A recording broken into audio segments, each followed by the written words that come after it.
اعوذ باللہ من الشیطان الرجیم بسم اللہ الرحمن الرحیم۔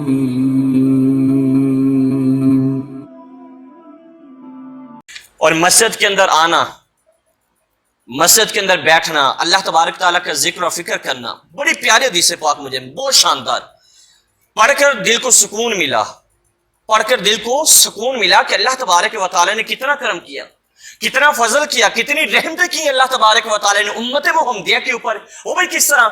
حضرت اوس بن اوس رضی اللہ تعالیٰ نے اس حدیث پاک کے راوی ہیں، اور اس حدیث پاک کو امام ترمذی نے بھی روایت کیا ہے، امام ابو داود نے بھی، اور نسائی نے بھی، اور مشکات المصابیح کے اندر بھی حدیث پاک موجود ہے۔ بڑی کمال کی حدیث، بڑی سونی حدیث پاک ہے۔ آپ تو دیکھیں نا، ہم سوچتے ہیں ایک قدم اٹھانا پھر دوسرا قدم اٹھانا، تجھے پتہ نہیں ہے کہ جو تو قدم اٹھاتا ہے اللہ کی رحمتیں کس طرح استقبال کرتی ہیں، اللہ تبارک و تعالیٰ کی رحمتیں۔ حدیث پاک کچھ یوں کہ جو شخص جمعہ والے دن اچھے کپڑے پہنتا ہے، نہاتا ہے، غسل کرتا ہے اور اچھے کپڑے پہنتا ہے، اول وقت کے اندر، پہلا وقت، یعنی پہلے وقت کے اندر مسجد کے اندر آتا ہے، پہلا وقت ہے۔ ایک تو ہو نا، ہم آتے ہیں دوسری اذان کے ٹائم تو جمعے کا ثواب ملتا ہے، لیکن جو فضیلت ہے وہ اول وقت کے اندر آنے کی ہے، وہ فضیلت کمال کی ہے۔ میں کہ وہ آتا ہے، نہاتا ہے اور اول وقت کے اندر کپڑے پہن کر خوشبو لگا کر مسجد کے اندر آتا ہے، اور مسجد کے اندر آ کر جہاں جگہ ملتی ہے وہیں بیٹھ جاتا ہے۔ ایک تو گردنیں پھیلانگنا، وہ نہیں، اسے جہاں جگہ ملی وہاں پر بیٹھ گیا۔ اچھا، اس کے بعد فرمایا کہ وہ شخص بیٹھا رہتا ہے، سنتا رہتا ہے، خطبہ سنتا ہے، تقریر سنتا ہے، اور پھر دوسری اذان ہوتی ہے، نوافل ادا کرتا ہے۔ نوافل ادا کرنے کے بعد اس میں کہ یہ بھی تھا کہ وہ پیدل چل کر آتا ہے، سواری پر نہیں آتا، پیدل چل کر آتا ہے۔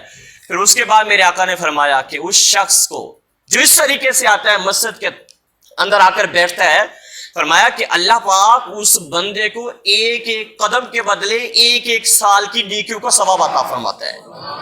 ایک قدم کے بدلے میں، یہ نہیں کہ ایک دن کے بدلے میں، فرمایا کہ جتنے قدم وہ چل کر آتا ہے، ایک ایک قدم کے بدلے میں ایک ایک سال کی نیکیوں کا ثواب عطا فرماتا ہے رب العالمین۔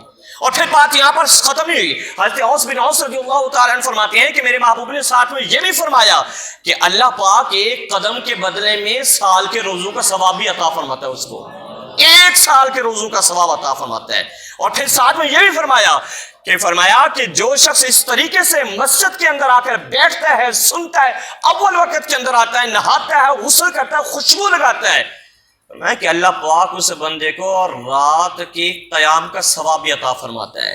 ایک ایک قدم کے بدلے میں ایک ایک سال کی راتوں کے قیام کا اجر اللہ پاک عطا فرما دیتا ہے۔